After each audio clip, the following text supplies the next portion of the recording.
En el cas de la presó de la Trinitat Vella hi tenen molt a veure els veïns, sobretot en els usos que s'hi donaran als terrenys que hi haurà un cop el centre penitenciari estigui enderrocat. Aquests dies l'Ajuntament està retirant les bústies que des del juliol han recollit les propostes de la gent i el sentir del barri és unànim. El millor relleu a la presó és l'habitatge protegit. Per gent del barri, sobretot joves del barri, és a dir, no promoció social a habitants de tot Barcelona, sinó per gent d'aquí de la Trinitat Vella. Hi ha una carència bastant important d'habitatge. Pare que també comparteixen a l'associació de veïns.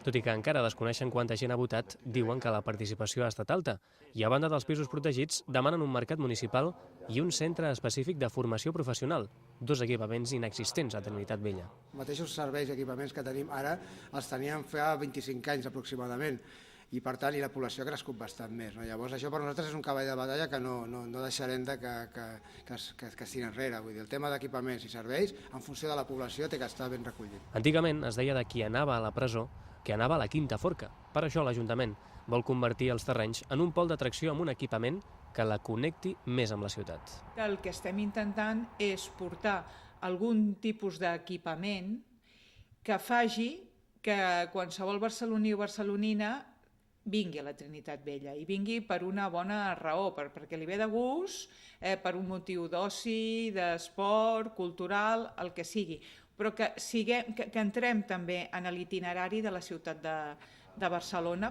Acabat el recompte de butlletes, Ajuntament i veïns es trobaran el proper 15 de novembre per posar en comú els resultats i definir què s'hi farà.